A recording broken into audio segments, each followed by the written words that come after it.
Hello and welcome, you cozy couch potatoes. Hello, my cozy couch potatoes. This is Spice Rack Studios, the cozy couch, and we are finally continuing with the City of Ember, the Diamond of Darkhold. We will be on chapter 3, so I'm gonna have to refresh myself now on what happened, because it's been 3 months apparently. Oh, that's right. The roamer, Doon really wanted the book that the roamer had, but the roamer had used most of it for fire. But Doon wanted it anyway because he felt like it could be something, and he loves books. And after getting it, they realized, him and Lina realized, that it had to do with Ember. So, just like in the very first one, they deciphered that letter. Now they're going to be deciphering this. Okay, that's pretty much all I need to say about chapter 2. So let's dive into chapter 3. The book of 8 pages. The next morning, Doon showed up at the door of the doctor's house looking for Lina. "She's out and back," said Mrs. Murdo, hanging up the wash. Doon found her in the midst of clothes and covers, flapping in the chilly wind. She was hoisting things up over a cord strung between the house and a tree, pinning them in place with split sticks. "Lina," he said, "I have to talk to you." She came out from behind a large damp skirt, one of Dr. Hester's. "Good," she said. "What have you figured out?" The day before, after they'd recognized the word Ember on the cover, Doon had gone quickly back home to read through what was left of the book's pages. "It's definitely something from the ancient world," he said now, "but I can't tell exactly what. You know how many pages are left in this book? 8. And most of them are from the back. That roamer must have started tearing them out one by one from the beginning. But the back pages are mostly diagrams and math and words I don't understand." "Can you understand any of it?" Lina asked, pulling a wet shirt out of the laundry basket. "Just a little here and there, but it's enough to give me a few clues. I think the book must be about a machine of some sort, maybe something electric. I can make out the word current, for instance. Doesn't that sound like electricity?" "I don't know," said Lina. "It could mean the current of a river." Doon was so fascinated by electricity that anything could sound electric to him, she thought. "There's also crystal and shine," Doon said. Lina flopped the shirt over the clothesline. "That sounds more like jewels." "No, I don't think so," Doon said. "I think it's some kind of machine." He seemed full of pent-up energy. He paced back and forth beside the clothesline, batting the wind-blown clothes out of his way. "I just know that book is important, Lina," he said, "and it was meant for us, for the people of Ember." Lina was trying to pin the shirt to the line, but the wind kept snatching it away from her. "Would you help me with this shirt? I can't make it stay up." Doon grabbed one sleeve of the shirt and wrapped it around the clothesline. "I've been thinking so much about all this, Lina, about this book and what it might mean, and about what happened to the Ark, and how I'd like to—" He trailed off. The shirt came loose from the line and fell into the dirt before Lina could catch it. I don't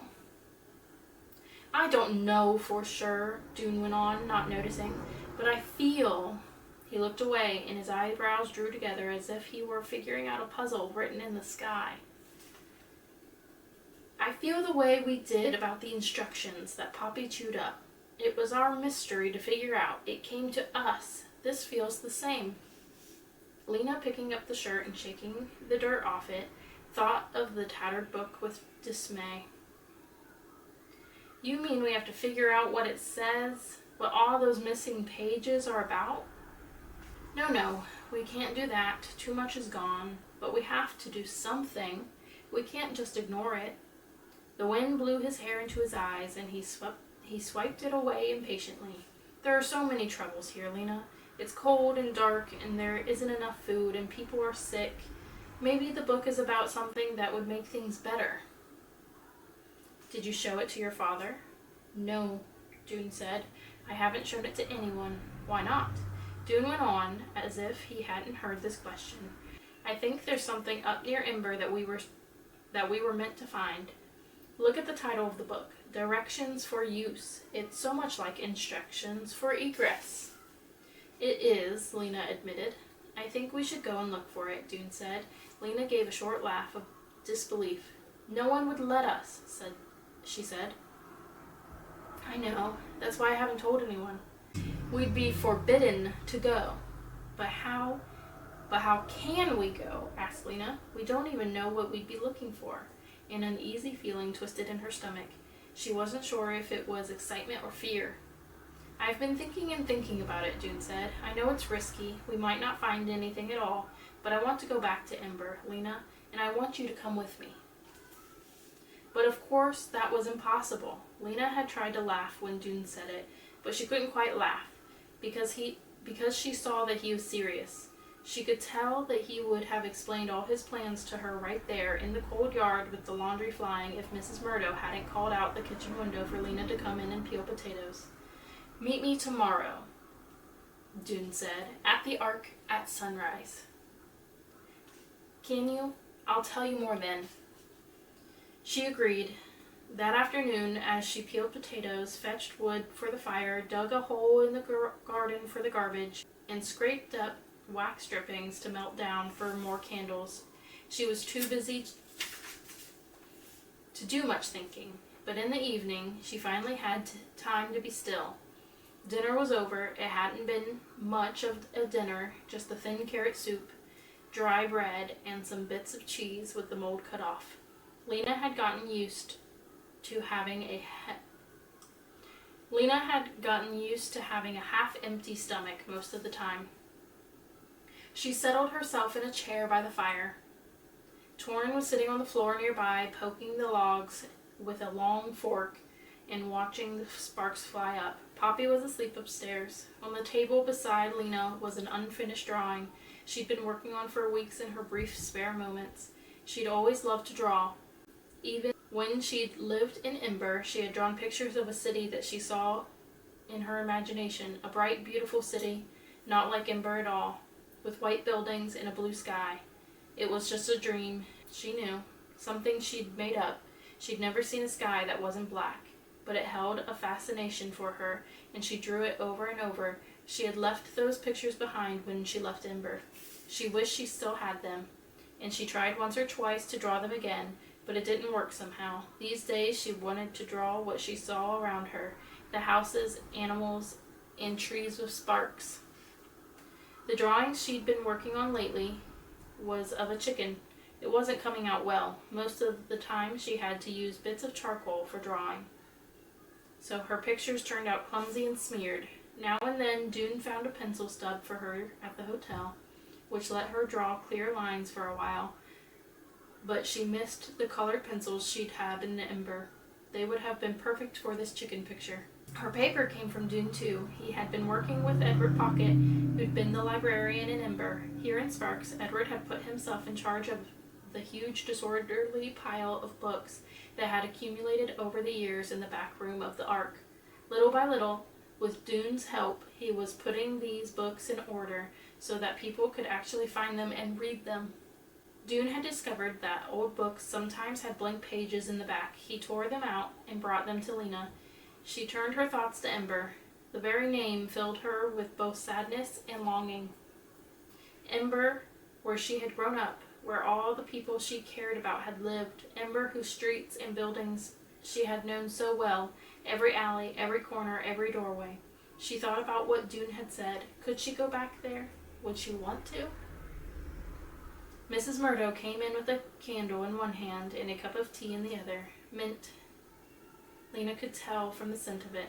She sank into a chair by the dying fire. Dr.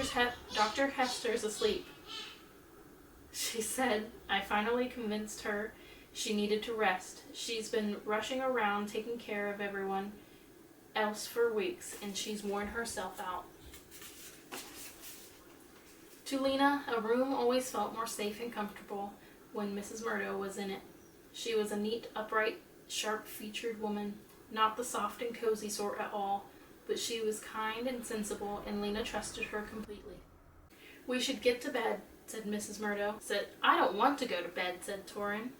He hunched up his shoulders and pinched his face into a frown. "You'll want to after the fire burns down and it gets cold," said Mrs. Murdo. "I'll go then," said Torin. "Not now." He prodded the burnt logs with the fork until they fell into glowing pieces. "Embers," Lina said, looking at them. "That's what our city was named after." "I don't see how you could have lived underground," said Torin. I still think you might be making it all up."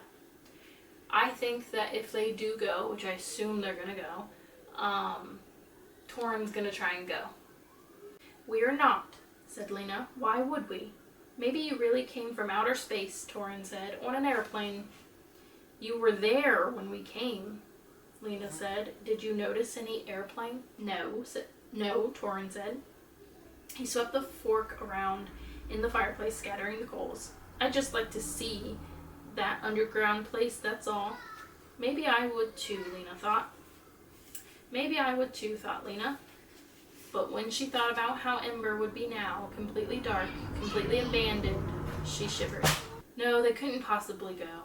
She would say that to Doon tomorrow, and surely he would come to his senses and agree.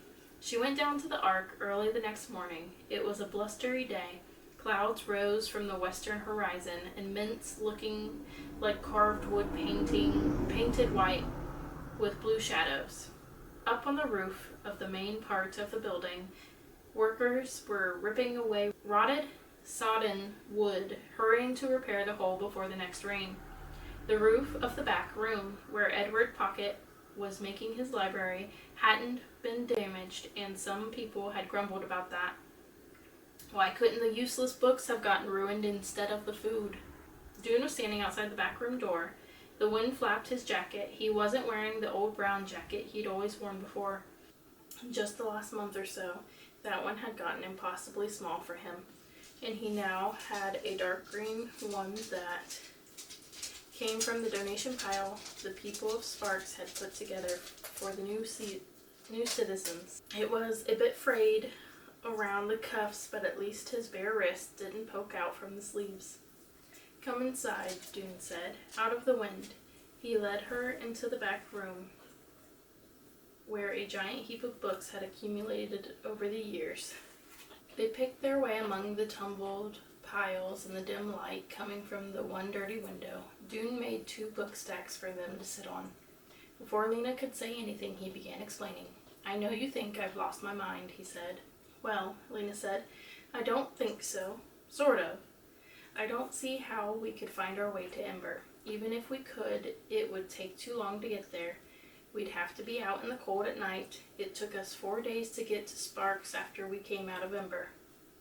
"But you and I could go much faster," Doon said. "When we came from Ember, we had old people and small children with us, and we didn't know where we were going. You and I could do it in 1 long day's walk, I'm sure. But even if we could get there," said Lina, "we couldn't get into the city. We couldn't go against the current up the river." "I know," said Doon, "but we might be able to get in from above. I'm thinking we could go back to the ledge we threw the message from. We could check the slope of the cliff. Maybe we could get down it."